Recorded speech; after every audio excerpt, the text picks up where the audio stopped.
Okay, good afternoon, everyone, and welcome to the sixth in our live online revision sessions for A-Level Economics. Let's go over to the Economics Team Lounge to see who's in the house today, as they say, and it's that's good news. They're waving at me. That must mean we're live. So we've got top left, Lisa Harley, bottom left after her fantastic session yesterday, and bottom right, Ollie. Ollie, do you want to? I think you're leading off the session today. Do you want to give us first of all, hello, welcome back. Do you want to give us a quick overview as to how the session runs, how you'd like our guests to use the chat window, and then when you're ready, just give me the nod and we'll make a start with the first session. Absolutely. So it's great to see everyone here so far, especially during half term. I think this is sort of the real veterans of the revision blast turning up today. So it's great to see you all. We're going to be discussing demand and supply side policies. And I'm sure Lisa and Holly would agree with me. And I think a very good argument could be made that this is one of sort of the really key areas of A-Level Economics, and actually a favourite of examiners, especially for those longer questions, those essay questions. So it's really important that you understand the topic in really good depth. So hopefully this will keep to about 30 minutes. We've got loads of different questions for you. Some really exciting questions. I know we've got Holly's favourite today, the bubble quiz in there. As usual, it'd be really good if you could put any answers on the chat if you're comfortable, or you don't have to, but it makes our jobs much easier and much more enjoyable if we can have a bit of interaction with you. So should we get cracking, Jim? Fantastic. So we're going to start with just a few sort of warm-up multiple choice questions just to get people in the swing of things. So let's start with this one. What is meant by the potential output of an economy? What is meant by the potential output of an economy? Is it A, investment in human capital, B, its infrastructure, C, the economy's institutional framework, or D, its productive capacity? So, as usual, got loads of answers in the chat already. This is fantastic. Someone's put E, which is an interesting option given there are only four multiple choice.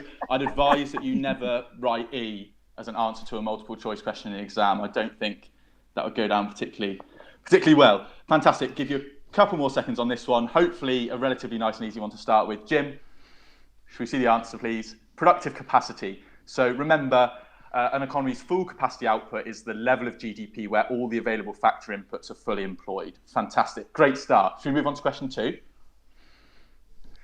So which of these do supply side policies not aim to achieve? So multiple choice questions, always really important to look out for little weasel words like not. So is it A, short-term economic stabilization, B, increasing productive capacity, C, to increase trend growth, or D, to remove market inefficiencies? Which of those do we think is not an aim of a supply side policy? Seeing some answers in the chat. A few A's to start with. Does anyone think it's anything different to A? Got one C, to increase trend growth. Do we think that's an aim of a supply side policy or not? Give you a couple more seconds on this one. Okay, Jim, let's see the answer, please. It is A. So supply side policies do not aim to achieve short-term economic stabilization. That's usually achieved by demand-side policies. So, for example, that might be an expansionary fiscal policy to reduce unemployment in the short term. But actually, that expansionary fiscal policy to reduce unemployment in the short term wouldn't necessarily reduce the natural rate of unemployment, that equilibrium rate. That would be a supply-side policy that would be used for that. Fantastic. Jim, question 3. Investment expenditure is most likely to cause a leftward shift in the long-run aggregate supply curve, a rightward shift in the long-run aggregate supply curve, a rightward shift in the short-run aggregate supply curve, or a leftward shift in the short-run aggregate supply curve. Investment expenditure. What do we think for this? Let's see some answers in the chat. A few B's. Very good. Investment expenditure, good example. HS2, a bit of a controversial one. Crossrail, Bristol Deep Port. There are loads of examples. Really good to have some sort of good UK and foreign examples as well to get in your answers, just to get some application marks, show a bit of context and sort of wider knowledge. Couple more seconds on this one. Fantastic. Jim, lots of Bs. Is it B? It is B. Fantastic. So, yeah, long-run aggregate supply determined by the state of technology, productivity, factor mobility, and incentives. Classical RAS curve is vertical. So, a change in costs would shift the short-run aggregate supply curve, and a change in factors of production shifts the long-run aggregate supply curve. Fantastic. Jim, the last warm-up multiple choice question. So, which of these is a contemporary example of a demand-side policy to reduce unemployment? A, apprenticeship subsidies. B, investment in broadband. C, the furlough scheme. D, HS2. Which of those do we think is a contemporary example of a demand-side policy? Contemporary meaning relatively recent, relatively current. Fantastic. Few C's, few A's so far. Ben Crabtree saying C, Maria saying C, Kate saying A, Marion saying A. Give you a couple more seconds on this one just to get a few more in. Fantastic. Mixture between A and C. Jim, put us out of our misery. Which one's the answer? C, the furlough scheme. So that is sort of the government, UK government supporting jobs, expansionary fiscal policy. So that's a really good example of a demand-side policy. Fantastic. I'm going to hand over to Holly now for the next set of questions. Fantastic. Thank you very much, Ollie. And we're here with the two-statement challenge. So we've got statement 1 and we've got statement 2. Are they true? Are they false? Pick the appropriate multiple choice answer. So statement 1, free market supply-side policies aim to reduce inefficiencies that interfere with the functioning of the free market. And statement 2, interventionist supply-side policies always correct the market failures they are aimed at solving. So, do you think statement 1 is true, or do you think it's false? Do you think statement 2 is true, or do you think it's false? Have a go, type your answer in the chat. I'm going to be a bit more kind of tough than Ollie and say, I really want you to have a go. Type your answer in the chat. You got a 25% chance of getting it right. Doesn't matter, have a go, have a guess. So we're getting lots of B's, a couple of D's in there as well. Oh, yeah, quite a few mixtures of B's, and we've got an A as well. But I think mostly B's coming through there. So a few more seconds, and then we will get Jim to kind of reveal the answer to us. Okay, 5, 4, 3, 2, 1. Jim, can you reveal the answer, please? Fantastic. Well done to those of you who said B. The answer is B here. So statement 1 is true. Our free market supply side policies, they're looking at making kind of the free market more efficient. They're removing these inefficiencies. Whereas statement 2 is actually false. These supply side policies, yes, they would really, really want to correct the market failure, but actually they may not always succeed. So we may see instances of kind of overtaxation or undertaxation. And we talk about this in context of kind of government failure. Okay, so on to question number 2, please, Jim. Fab. So question 2, statement 1, deregulation will always increase societal welfare as it leads to improved market efficiency. And statement 2, improving the education and training of the population will help to improve labor productivity and occupational mobility. So do we think statement 1 is true, or do we think it's false? And what about statement 2? Is that true? Is that false? Have a go, have a guess, pop your answers in the chat. Oh, brilliant. We've got lots and lots of answers coming through. Lots and lots of people going for C. I don't think we've seen anything but C's. Oh no, I think we've got 1 D, but predominantly C's. So lots of people saying that statement 1 is false and statement 2 is true. Okay, 5, 4, 3, 2, 1. Could we have the answer, please, Jim? Fantastic. So really, really well done to all of you who said C. That is indeed our answer. So statement 1 is false. Deregulation may not always increase societal welfare, okay? Because if we think about kind of the deregulation that led before kind of that led to up to the 2008 financial crisis, probably didn't actually result in an increase in societal welfare. And then if we think about statement 2, we've got education, training. We're helping to people have a higher output per worker, but also to make it easier for the labour force to move between sectors, so increasing their occupational mobility. Fantastic. Could we move on to the bubble quiz, please? Now, as Ollie said earlier, this is my favourite part of all the Tutor to You broadcasts. I think they're absolutely wonderful because it's like a twist on a traditional multi-choice. So much more exciting, much more interesting. So you'll be shown a question and there'll be 4 options. However, none of the options could be correct, but all of the options could be correct or anywhere in between. So can we see our first question, please? So question number 1, which of these are examples of supply side policies? So A, privatization, B, quantitative easing, C, improving labour market flexibility, or D, lowering interest rates. Now, all of them could be right, none of them could be right, or any of them could be right. So we have 1 correct answer, 3 correct answers, 2 correct answers. Have a go, have a guess, try and figure out which one of these policies are examples of supply side policies. So in the chat, we're getting lots of A's coming through, lots of C's, couple of B's as well. Have a quick go, have a guess. Oh, fantastic.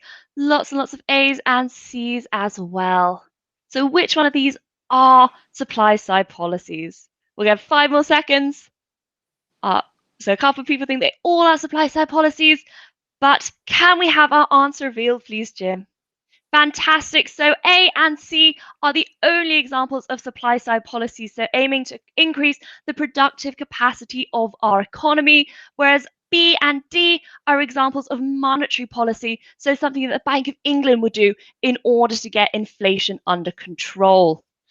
Okay, and our second bubble quiz question of the day, please, Jim. Fantastic. So question 2, which of these are potential disadvantages of supply side policies? So we've got option A, they may have unintended consequences. B, can take a long time to work. C, may increase inequalities.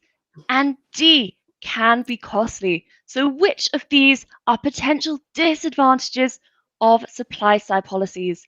Is 1 correct? Are none correct? Are 3 correct? Or maybe all of them are correct? So we've got lots of people saying, we've got A, B, C, D from George, we've got A, B, D from Jude, we've got lots and lots of people saying all of them are correct. So have 3 more seconds before we reveal our answer. Okay, 3, 2, 1. And can we have our answer, please? Fantastic. So all of them are correct. So well done if you said that all of these are potential disadvantages of supply side policies. So unintended consequences. Yes, we're looking to kind of increase the productive capacity of the economy, but there may be some negative side effects to that as well. And again, B can take a long time to work. If we think about education or maybe building a new road, that's not really going to happen overnight. We can talk about increasing inequalities. So maybe kind of if we have more education, higher skilled people may earn more, or potentially deregulation could lead to a little bit of inequality coming out there. And again, costly, maybe kind of one of the key drawbacks of supply side policies. Again, building new infrastructure, not cheap, as the government has found out. And so thank you very much, and over to Lisa. Thank you. Now, life is going to get infinitely more complicated now, as you've got to decide which supply side policies are free market and which are interventionist. So we're going to count down the clock and give you 60 seconds to decide which of those policies on the right could be divided up into policies that make the free market more efficient, or policies that are direct government intervention. So the countdown will begin now.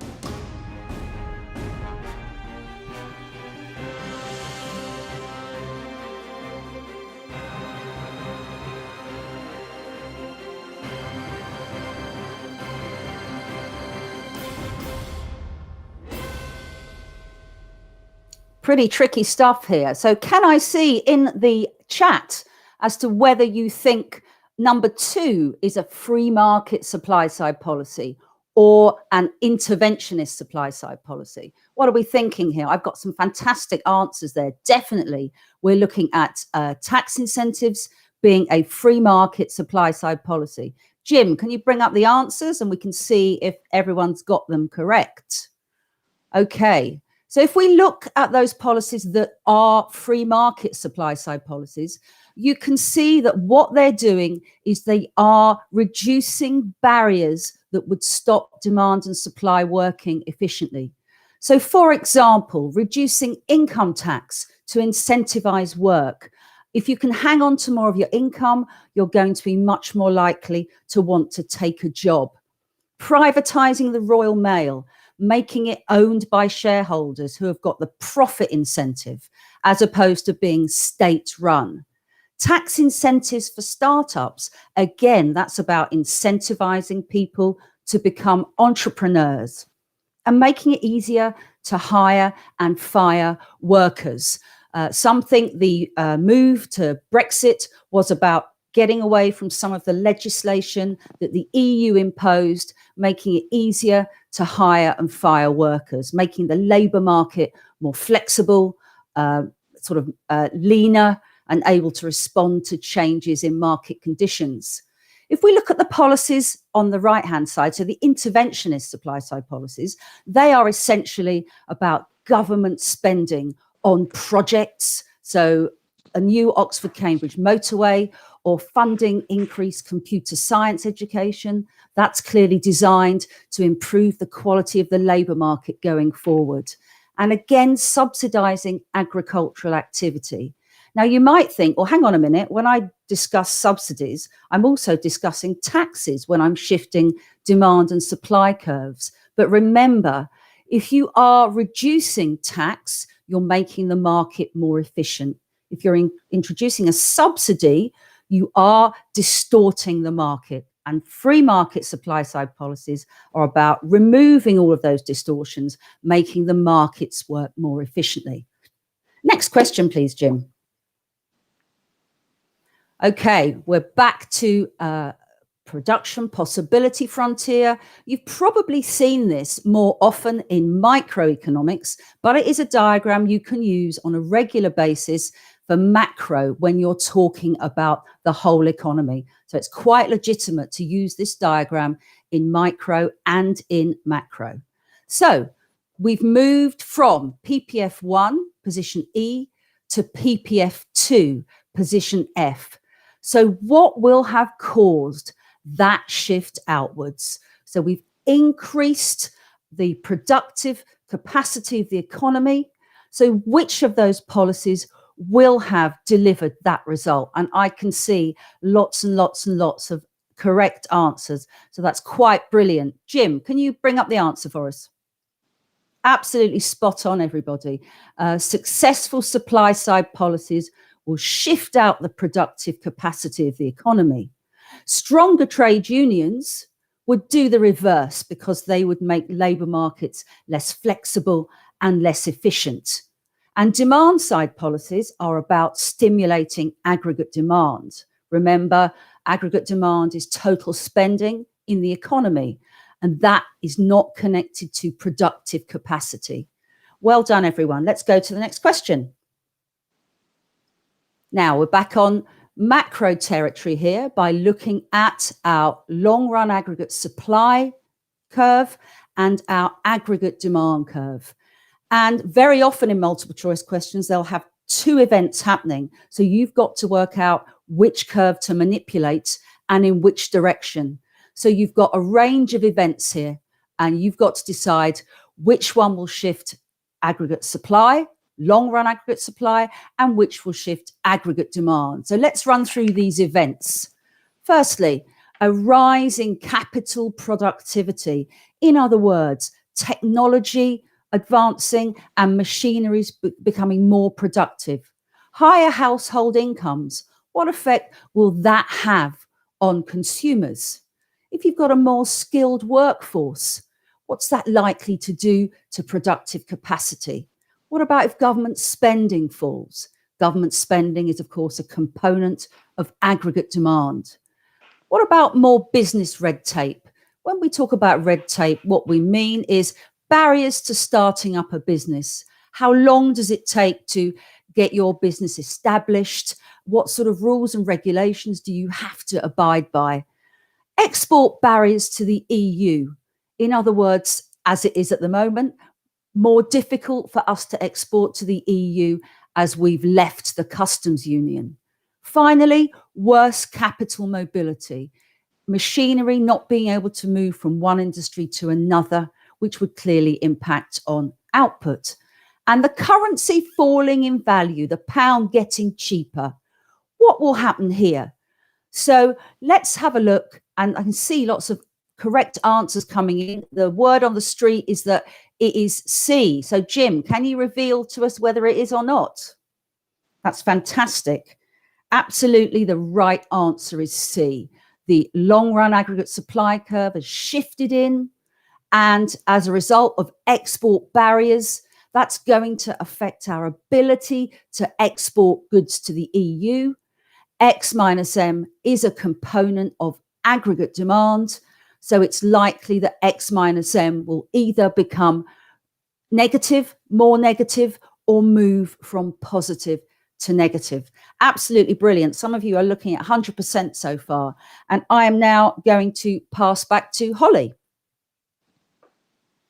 Fantastic. Thank you very much, Lisa. So for our next set of activities, we are going to be working on red herrings. So you're going to be shown 4 items. You have to pick which one you think is going to be the odd one out, but also come up with an explanation. Why does it stand apart from the others? What's the key difference here? So Jim, if we could see our first red herring. So our 4 options are foreign aid, public roads, communication satellites, and waste disposal systems. So which one do we think is the odd one out and why? So pop your answers in the chat when you've got an idea as to which one is our odd one out here.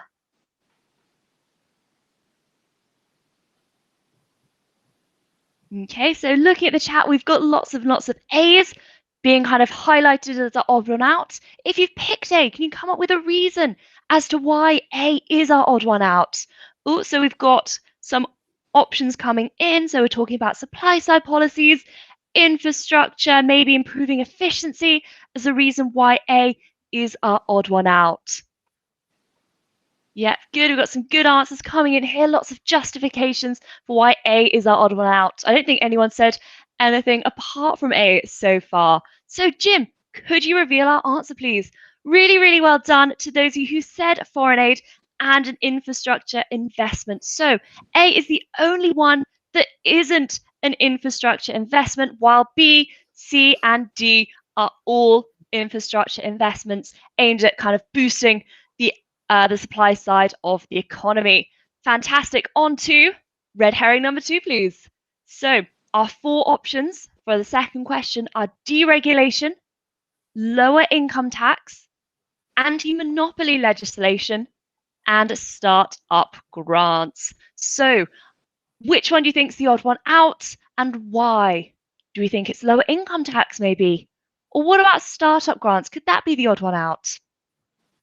So we can see a couple of answers coming into the chat now. We're not quite as kind of united on the answer for this one here. We've got some B's being the odd one out, maybe C, maybe D, as well as to being our odd one out, being our red herring.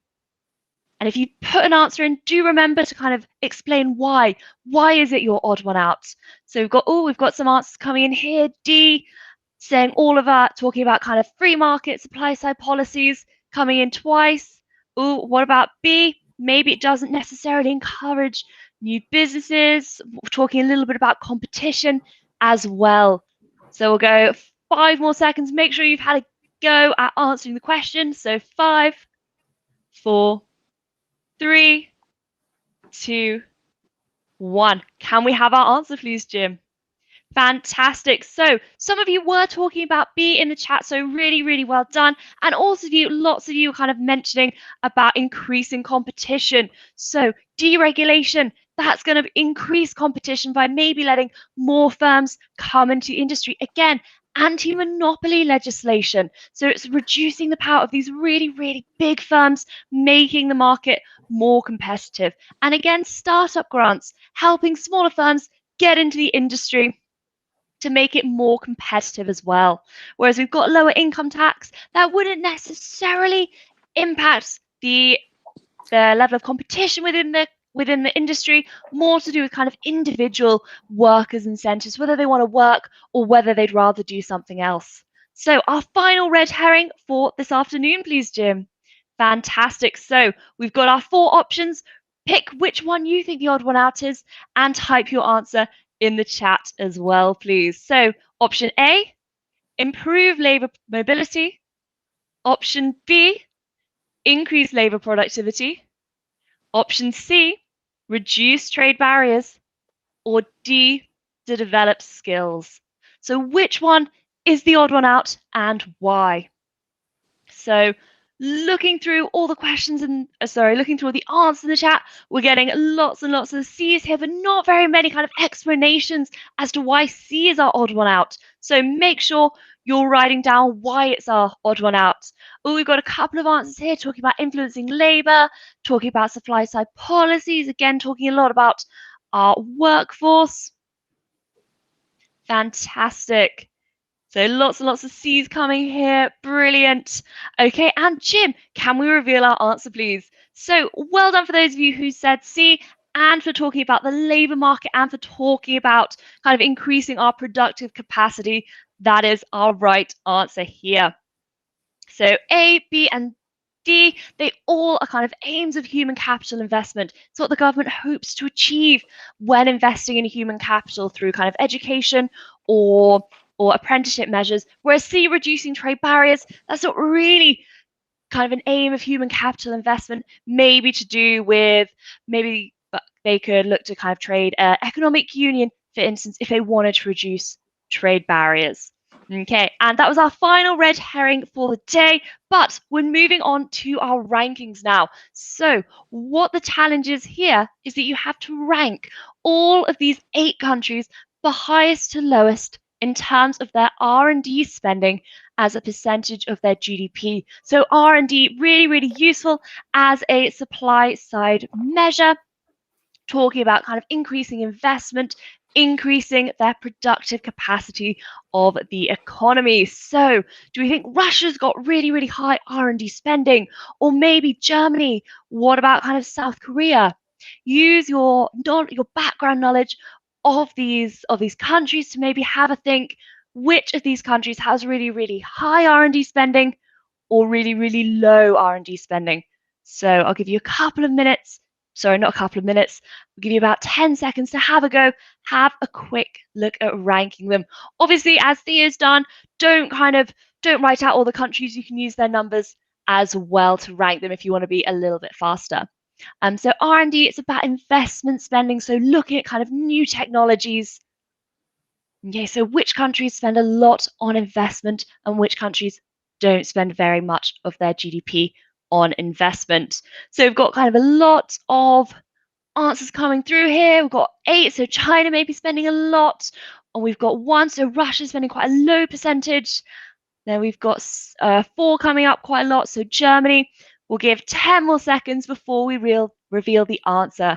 So 10, 9, 8, 7, 6, 5, 4, 3, 2, 1. And can we have the answers, please, Jim? Fantastic. So in first place with the highest percentage of R&D spending as a percentage of GDP, we've got South Korea at 4.3%. Not very many people said South Korea, but it is the highest of the countries here today. Number 2, we've got Japan at 3.4%. Germany comes in at number 3 with 2.9%. The US all the way at number 4 with 2.7%. China in at number 5 at 2%. And then the UK with only 1.7%. So quite a low percentage, actually. Then we've also got Russia at 1.1% and India at the bottom with 0.7% of of R&D spending as a percentage of GDP. So well done if you got those right. And over to Lisa. Okay, so now if you're a gambling person, it's just true or false here. You've got to decide whether or not you agree with this statement or not. So we're suggesting that aggregate demand needs to be high enough to take advantage of higher productive capacity achieved through supply side policies. So do we agree that aggregate demand, which is spending in the economy, remember our equation, C plus I plus G plus X minus M, does that need to be high enough to take advantage of increased productive capacity? What do we think? And can we suggest some reasons why? I've got lots and lots of truths here in the chat. So, Jim, can we reveal as to whether that is the case or not? Tremendous. Absolutely right. If one increases the productive capacity of the economy, it's no good if there isn't enough demand to use up that increased supply. If we create new factories or we build new roads, if there's not enough demand for the goods and services to be made in those factories or transported on those roads, it will be pointless. So well done, everybody. It's crucial to remember that you need to have enough demand to take advantage of increased supply. Next question, please, Jim. Okay, once again, we're in true or false territory. Supply side policies can only be introduced by the public sector. So if we think of all the examples we've looked at so far, have they been delivered by the public sector, or can they be undertaken on a more individual basis? What do we think? Supply side policies can only be introduced by the public sector. We've got a bit more of a difference of opinion here. So let's have a look at what the correct answer is, Jim. Absolutely. Supply side policies can be introduced by businesses on a level independently. So, for example, you introduce a scheme whereby you reward your workers with cinema tickets if they reach certain targets. That could be a supply side policy. So firms can introduce supply side policies at an individual level, but the big schemes are mainly undertaken by governments, but it isn't always the case. Thank you, Jim. Can we move on to the next question? Now, this is a very interesting area too. You've got to think about your ADAS diagrams to answer this question. If you improve the supply side performance of the economy, does that enable governments to achieve sustainable economic growth without inflationary pressure? What do we think? Is that absolutely what would happen? That's the dream, isn't it? Economic growth that's sustainable without inflation. It looks like we've got lots and lots of truths here. It's pretty much unanimous that that statement is true. So, Jim, can you confirm for us? Absolutely right. That is what most governments want. They want to get low inflation alongside economic growth and low unemployment. Brilliant. Let's move on to the next question. Oh, we've got another 60-second challenge here. You've got a whole list of policies and you've got to match the correct number up to the policy. So, Jim, start the clock.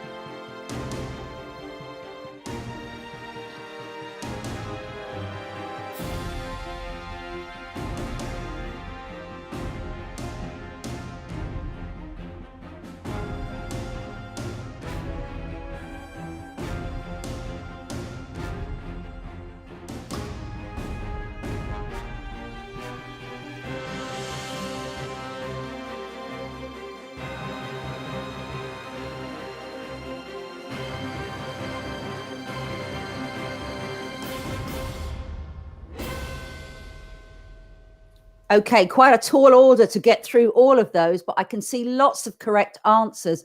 Lots of you have identified the national living wage that's paid to the over 25s at £8.72 an hour.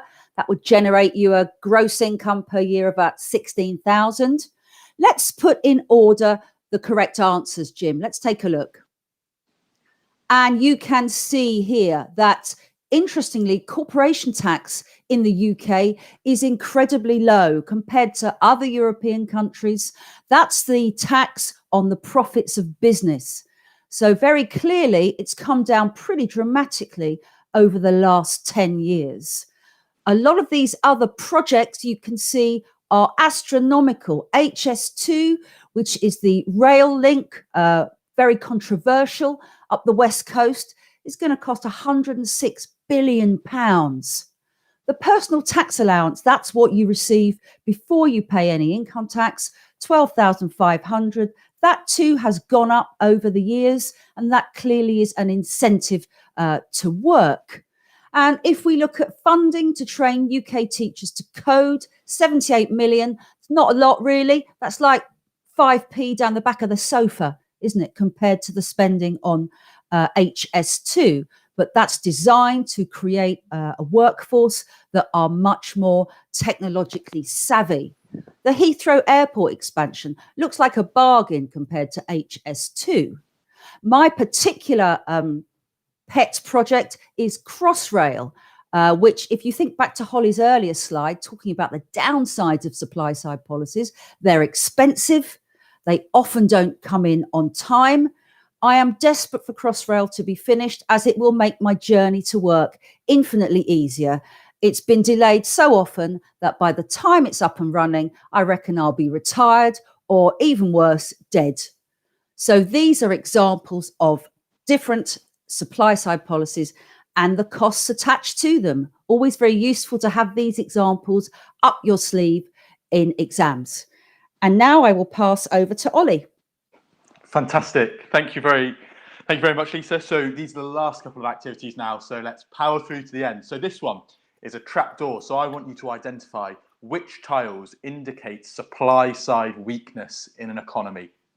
So which of those tiles do you think might indicate that there's supply side weakness in an economy? So this is really important to think about. Whilst I'll speak a bit about it whilst you're just having a think. So the UK has quite a large external trade deficit, so about 5% of GDP in 2018. So that might be evidence that the UK supply side needs to improve. And it's really good to be able to reference some examples and data in your answers to sort of show your contextual awareness and help you get some application marks.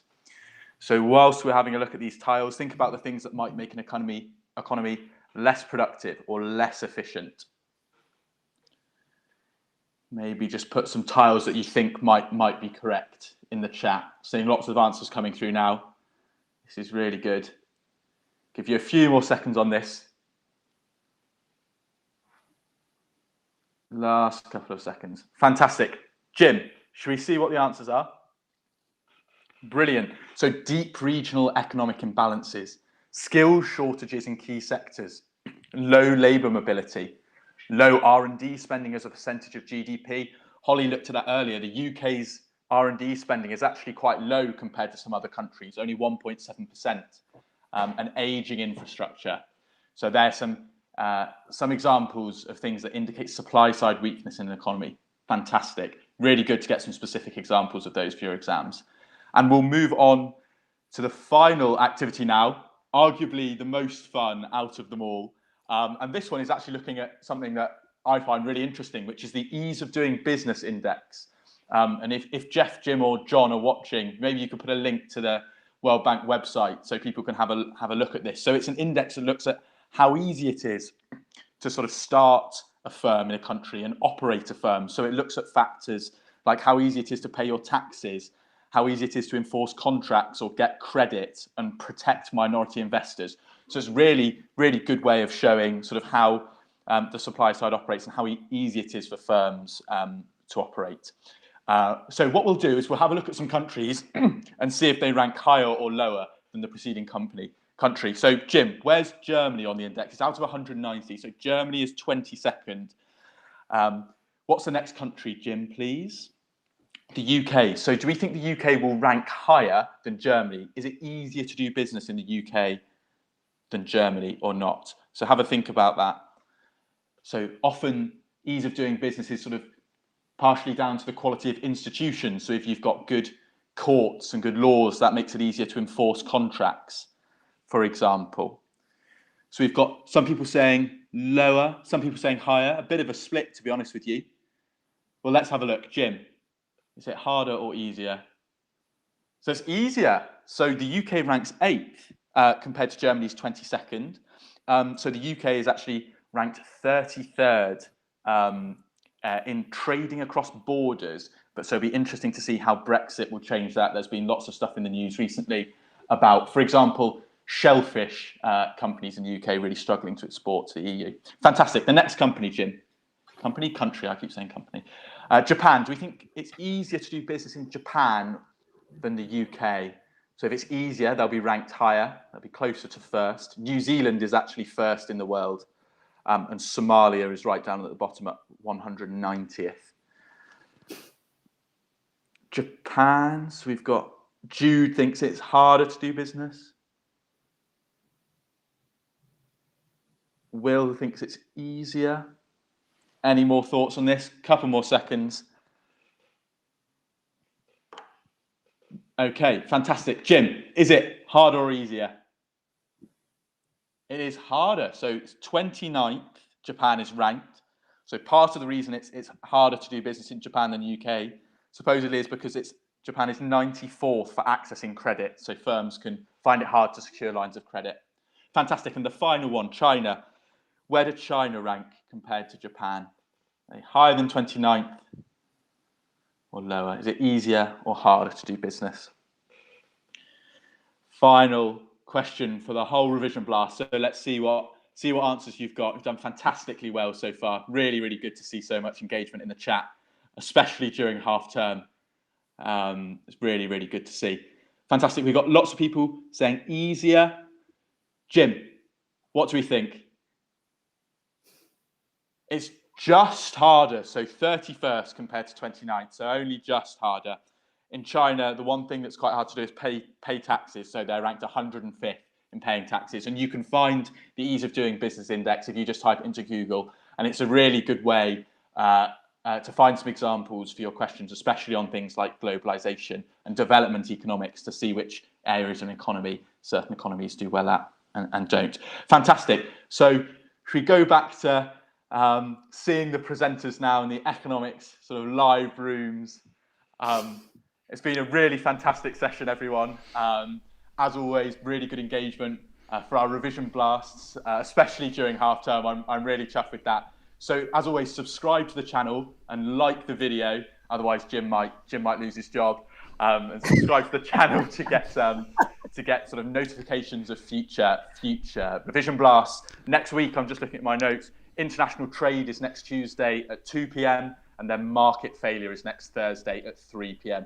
So make sure to put those in your diaries and come along to those as well. So from all of us, the Tutor2 Economics team and Jim in HQ, we'll say goodbye now and enjoy the rest of your day. Go and get some fresh air for the rest of half term. Fantastic. Bye.